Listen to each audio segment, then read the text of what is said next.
Into the ropes and off. A flying tackle by and a drop kick. 10 pounds of pure gold. Got to hold this just a minute. You want a little bit of I'm the world heavyweight champion. That'll be the best of me. More to me than anything I've ever done in wrestling. They call this the 10 pounds of gold. The championship has existed in its current proper form since 19... Pretty hard, and look at Buddy going to work now. Oh! Hey everybody, it's Durger time. Thank you for joining me once again for another episode of Billy Corgan's NWA. We are here for another episode of Power with a couple more before we get to Genesis. Been building up some storylines, some cool stuff happening. We have all of our talent available for our tournament to finish the Circle Squared tournament. And obviously we were still thinking about the idea of doing a round-robin tournament with all the competitors of the Alliance, which I think would be pretty cool. It would be a long outing, I think. Though so that's, I'm not 100% on it yet, just because I feel like it would take a hell of a long time for a round robin, but quite a lot of matches. Perhaps we have, I don't know. I almost feel like we need to have like 5. Maybe we'll pick 5 members of the Alliance to potentially have an opportunity to compete for it. It just seems like a lot of matches to put on for. We would almost have to do separate shows, like separate events for it, and just have that, which maybe we'll do. I don't know. Maybe that'd be interesting. Just have like a little event, like almost make it like a little G1 going into Clash of Champions, and having little 2-hour shows, like events, like for a week or something, or for a month, in addition to Dynamite, and that's the lead into it. I don't know. I'm still playing with the idea, but I think I do like the idea of a round robin tournament and almost making like an NWA G1 with all the Alliance members. Could be a lot of fun. Now, back to our other tournament, though. We got the Circle Square tournament. So we started with 32 people. It's been a hell of a long time. We are now down to the final 4. And that also means that we need a new metric to determine who's going to win this. So I got our favorite here on the wheel to decide, set up for a whole bunch of new things. We got highest sex appeal, highest charisma, most popular in Kanto, Japan. Durger decides. Highest popularity in general. So that would be whoever has the highest in any one area. Highest brawler, or the best brawler, best hardcore, best pure risu, highest menace. So we got different attributes. So I didn't want to redo any of the ones we did before that got picked. So should be interesting. The Kanto Japan is just a weird, interesting one. It almost guarantees success for one person. But, we'll see how it goes. We'll see where this lands.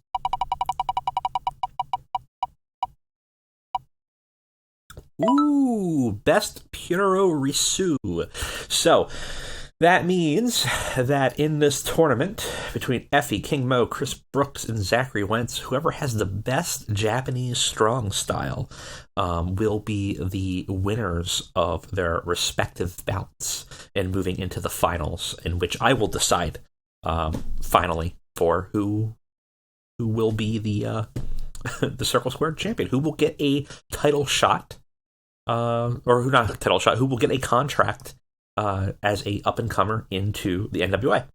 And we may add a extra stipulation that they might get a contract shot for the next-gen title, like get into that match, whatever that's going to be. It depends on who wins, potentially. I don't know yet. All right, let's get on with the show. Let's get right to booking. All right, we got some kind of decisions to make here. We'll find out what this is. Pay raise request from Ziggy Dice. Asking for, we'll just give them the whole amount.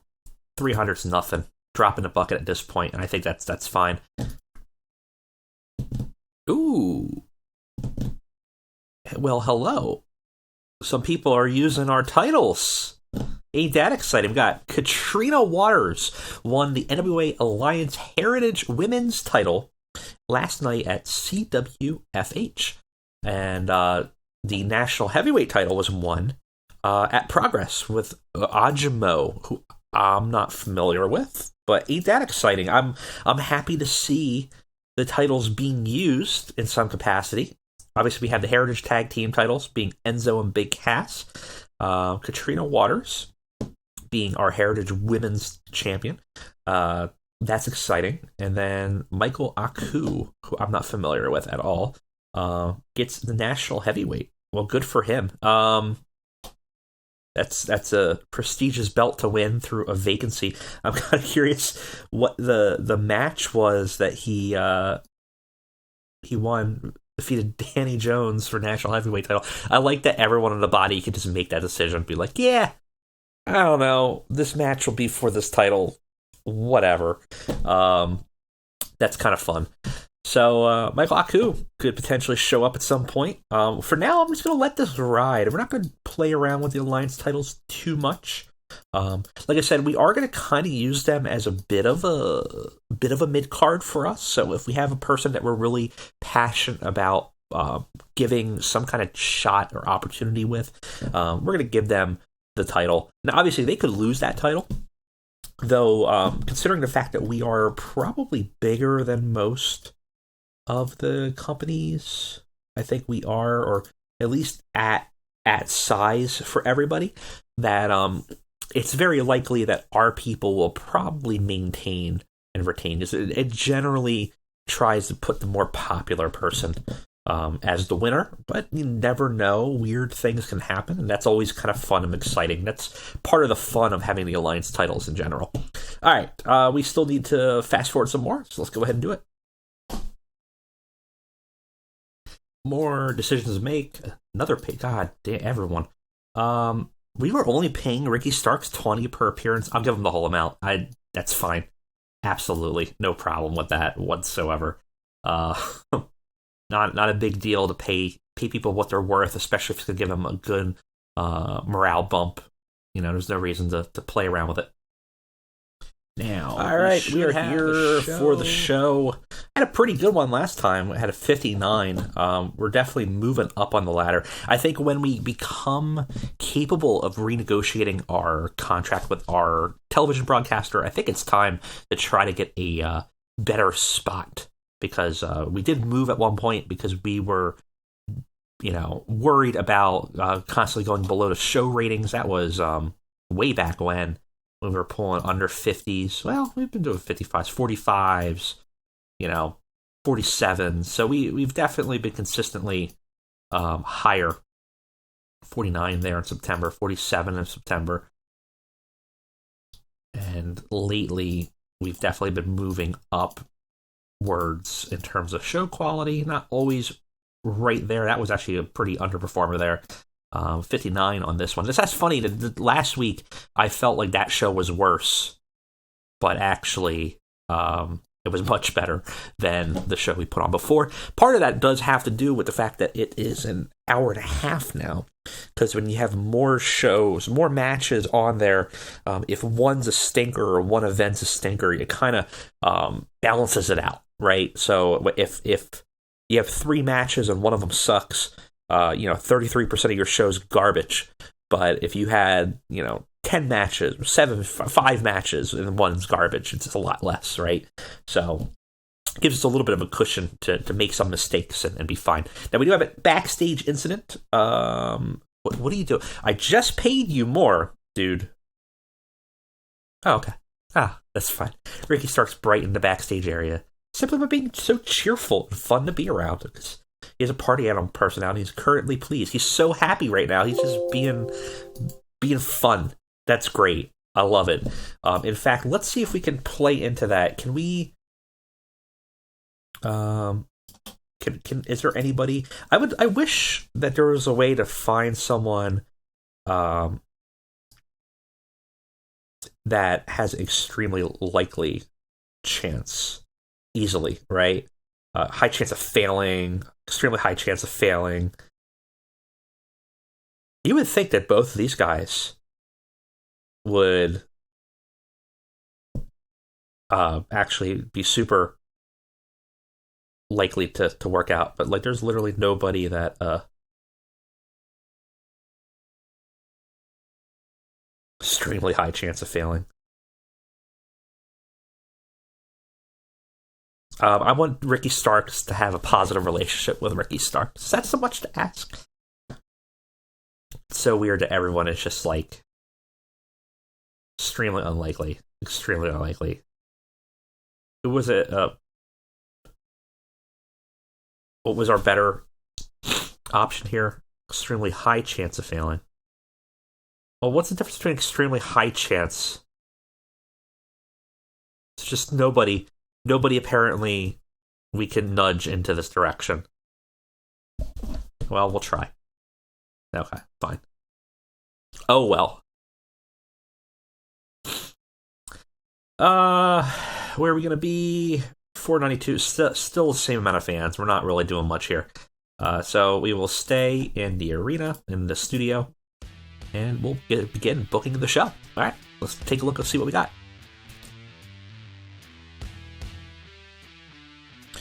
All right, guys, we are ready for a show. Hour and a half, still a little tight. I gotta admit, I had to put some shorter matches on, though the main event's a little bit long. But we're definitely getting a lot more done. Much happier with the hour and a half over the hour. We might just go back to 2 hours. I don't know. But we actually got almost everybody that we needed to on the show. Everything was pretty much fine. I think we're good at the hour and a half. Let's go ahead and let's take a look at the show, starting with our pre-show match, which is our Circle Squared semifinal. We're only going to do one this week. We'll do another that next week. And we'll probably have the finals at Genesis.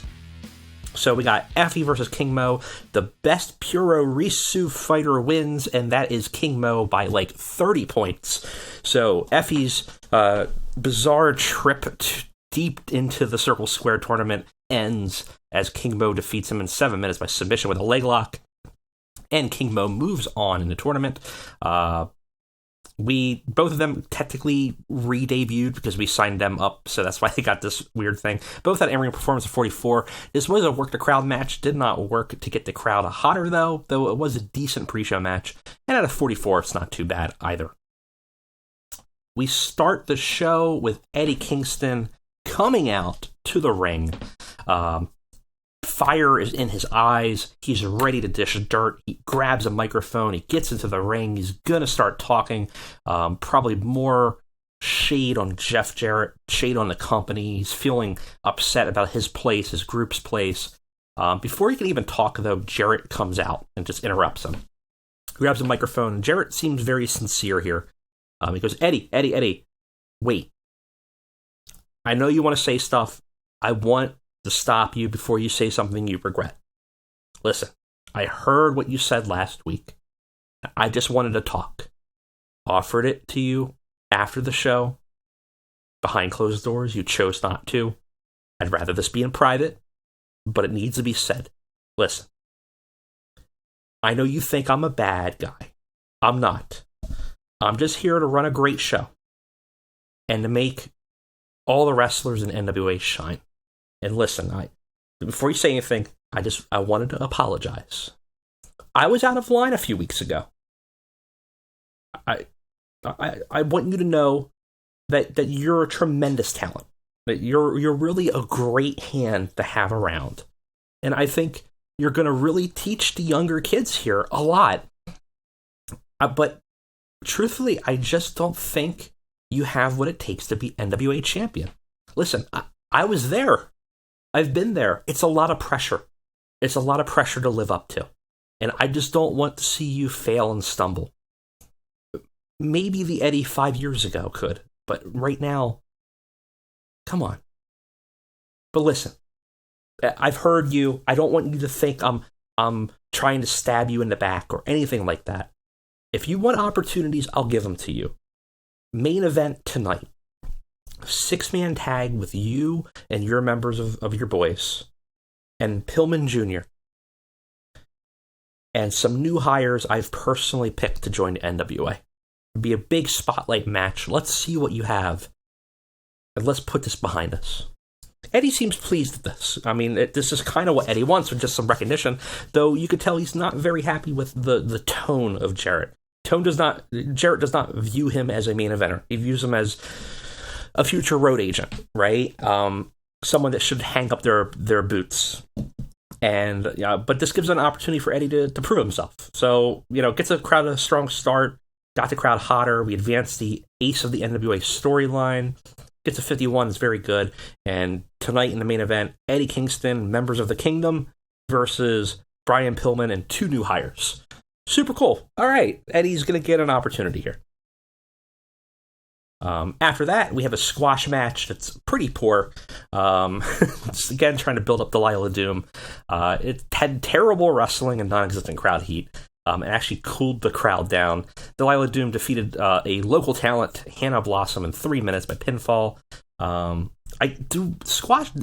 should let me know in the comments, do squash matches need to be shorter than 3 minutes in order to count? I thought there's supposed to be like an indicator, just like the squash went well or something like that. I don't know. This match is very poor, though. Still trying to build up some momentum for Delilah Doom. We're hoping that maybe having her partnered with Kimberly will help, that kind of thing. But this match doesn't quite do it, even though we give her a win. We'll see where her momentum is, I should say. After that match, we have a exhibition match with Matt Cross versus Ziggy Dice. I'm trying to use these undercard people a little bit better than I have in the past, and I think I'm getting a lot better, actually, the last couple of weeks with some of these guys. So giving them a little more stories, a little bit more things to do. Matt Cross is obviously in a good position right now in terms of a story. Ziggy Dice less so, but he's part of a important tag team, an important group. In this match, though, Matt Cross does not do too well. Ziggy Dice defeats Matt Cross in 8 minutes with a pinfall after a fast roll-up. Matt Cross continues sort of this losing streak of his. Something's in his head that he can't quite get out, or something is going on. Matt Cross had a 53, though. Ziggy Dice had a 31. And the segment had a 46, so a little underperformer, but it's not too bad. Gives Ziggy Dice a good win, which was kind of what I wanted to give him a little bit of momentum. Obviously, he's part of our tag team of the Sleaze and Breeze, and I think that's going to go well for him, but I wanted to give him a little bit of a singles win as well. After that, we have a backstage segment. Delilah Doom's, unfastening her boots and untying them and getting ready to get changed into street clothes when the Thought Crimes comes in and basically harass her. Now that she's alone, Kimberly's not here to protect her, and there's going to be some very high school level shit going on. Delilah Doom gets attacked by both of them. They're just, the numbers overwhelm her. She just can't do it, And she ends up getting beat up and literally thrown into a locker. So very, very high school, middle school level shenanigans going on here. But that's kind of their gimmick of being bullies. And they take it out on Delilah and rough her up pretty hard. We actually lose some heat for this, and the segment does not do very well, unfortunately. After that, though, we have a commercial break.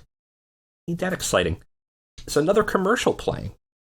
Again, beautiful vistas, birds flying through the air, stunning images of nature and man's accomplishments. There's a clip of like SpaceX rockets launching with people in a silhouette standing there with their arms crossed, looking there at the launch. And going back to more nature, a woman's voice starts to narrate the commercial and goes, "Here at the Satori Initiative, we personalize our sessions with each client in a multi-step process of discovery we call the Pyramid of Enlightenment. With each successful tier, a sense of self-discovery and probing psychoanalysis leads to breakthroughs in behavioral change for the better.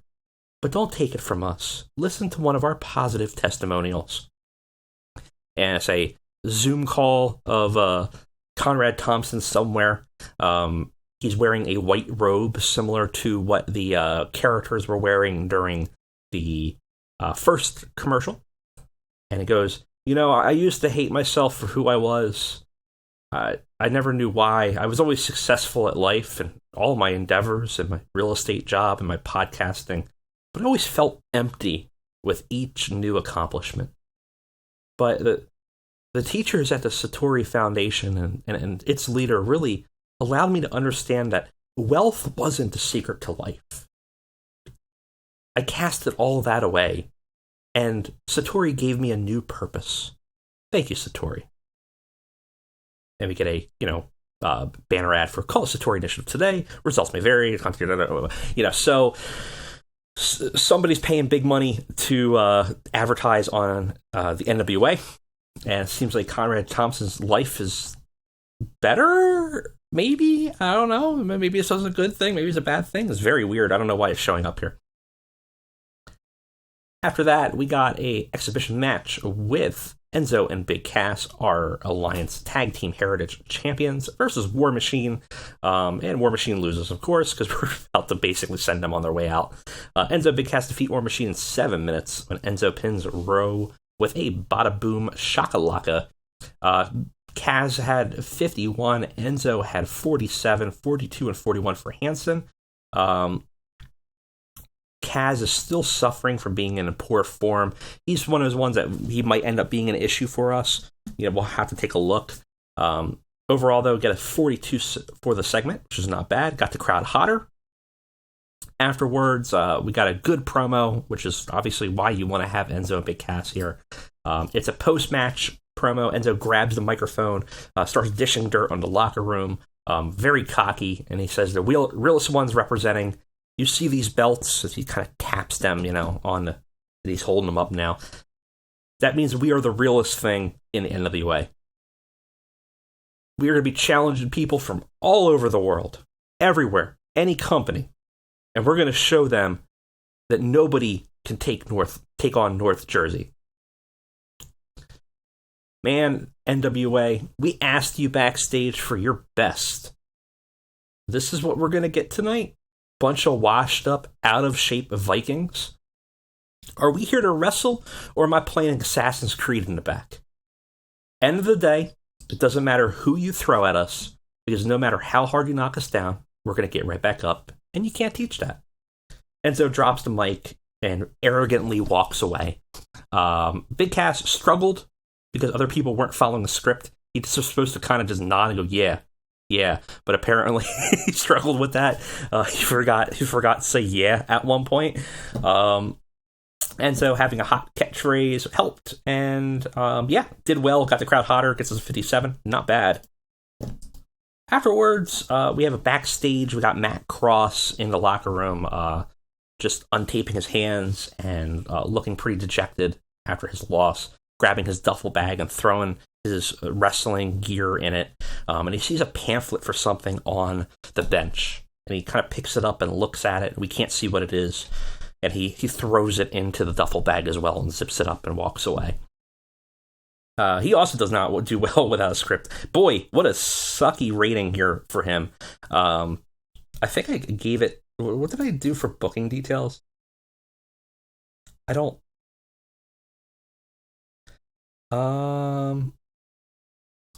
know what I had it set as. I thought I set it for like entertainment or like charisma or something. So I didn't think. I think I did charisma. I didn't think he needed to have a script for this, but apparently he did. And once again, I suffer from that penalty, though I don't think he would have done much better here, unfortunately. Very bad segment. Should have set that as a minor segment, because it really is not that impactful.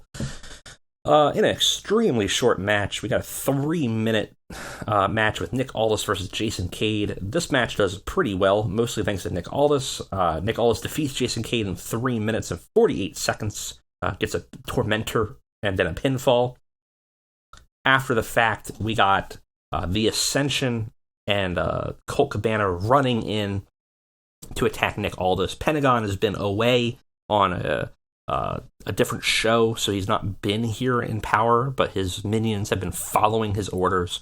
They attack Nickaldous. Colt's there, but kind of actually trying to stop them from attacking him. And then they end up pushing him aggressively out of the ring, and Colt Cabana smacks the back of his head and falls to the ground. And then Nickaldous gets walloped by Connor and Victor, just a little too hard to fight him after a match. He gets overwhelmed. Colt Cabana was superb without a script, and had a crowd of palm of his hands the entire time. I guess his impressions, his expression was doing very well there. And then his face turn, getting a poor reaction. We're still going to fire off on it, but it just is what it is. I'm hoping a few more segments maybe will change this negative. It's a 66 rating, not bad. After that, this does very poorly. Again, another should have been a minor segment, but we just have Thunder Rosa joining commentary to witness a exhibition match against two women, including a new debut. After that, we have Sonya, formerly Sonya Deville. Sonya, her real name is something else, but I combined both of them. Sonya Baronato. I'm good. I'm good with names. Yeah. Versus Allison K. This match sucks. 4:37, extremely short. Sonya Baronato defeated Allison K in 2 minutes by submission. She got a poor rating for her MMA badass gimmick. We have Thunder Rosa's storyline, kind of hunt for the gold. She's kind of commentating on this. Gets a boost on this. Yeah, this is not a great match. Much better match, though. We got FTR versus Vaughn Erickson exhibition match, and FTR defeat the Vaughn Erickson 9 minutes. Cash Wheeler pins Ross with some underhanded tactics, some slimy shenanigans, and I think it was actually supposed to be set for a match to end with managerial interference. Apparently, the game decided not to include that, but basically, Kevin Von Erich distracted the Von Erichs. What would have happened is very likely that he would have feigned being injured or something from a miscalculated hit from FTR, and Von Erichs would have come over, checked in on her dad, and then Cash would have gotten a low blow and a roll-up or something like that. Gets a 61, 63 for Cash, 60 for Dax. Ross and Marshall doing very well, 58 and 55. They're definitely improving. Gain heat for their storyline, very good. After the fact, segment's a little bit underwhelming, but the boys try to plead to their dad, who just was involved in their loss, and he just walks away shaking his head, looking dejected and kind of shamed at his parents, at his children. So there's definitely this sort of familial breakup going on here that's becoming a problem. We advance the storyline. It's a 41. Like I said, it's not great. This is definitely going to be an underperforming show, unfortunately, after I just said how much better we were doing. All right, yeah, and our main event's not that great either. Ooh, that's going to be a problem. It had decent wrestling, good heat. Pillman Jr. and the Revenant, the debuting former Authors of Pain, now called the Revenant, showing up, and they're, obviously the new handpicked team debut here, and defeat the Kingdom. Akam pins Leo Rush after a pump handle Death Valley bomb. Leo had a 47, Homicide had a 45, Kingston had a 59, Akam had a 53. That's not bad. Razor had a 44. Pillman had a 57. They got a mixed ratings for their gimmicks. Lost some heat, and Pillman took a stunt bump. He was supposed to take a big bump out from Homicide, throwing like a crash pad. But apparently might have actually hurt himself doing it. We'll have to take a look at that. 47 for the segment. We'll have to really find out what happened with this. We haven't had an injury in a while, so maybe I shouldn't have done that stunt bump. I just wanted to try to get the best rating possible. Didn't work. After the fact, Jarrett comes out after having seen the loss. Kingston looking pissed off on the ropes, and behind him, Jarrett's there. The Revenant, Akam and Razor look at him, and Jarrett kind of gives them a thumbs up kind of motion, and then they end up grabbing and attacking Eddie Kingston, and basically throwing him to the outside and doing a double power bomb through the announce table. So Jarrett, seemingly the con man here, kind of put Kingston in his place of like, listen, I'll give you the shot. I'm going to give you a shot against my main guy and the boys. Oh, you didn't do it? Well, we're going to make sure you never do this again. Jarrett's definitely being a carny here, and it seems like Akam and Razor are under his command in some capacity. So we gained some heat with the ace of the NWA. We have to modify Eddie Kingston's gimmick, apparently. It's getting stale. And Akam's getting better at his gimmick, which is nice. Ends us with a 53. I think we're going to end up having a 49 or a 50 for this show, unfortunately. Yeah, 54. Actually, it's not that bad. It's not horrible. Overall, not a bad show. I'm very concerned about that medical. We're going to have to take a look at that. Let's take a look. All right, let's see what we got here. 0.04 still. We got that bicep tear we got to worry about. Oh, boy. All right, let's take a look and see what we're looking at in terms of medical coverage. 27 days. It's not horrible. It's going to be out for a bit. That does put a wrench in the works, but any good travesty can turn into a good story beat. So the idea of Eddie hurting the face of the company, the ace, definitely can play into the story here. Very interesting. Well, thank you guys for joining me, and I'll see you next time for another episode of Billy Corgan's NWA.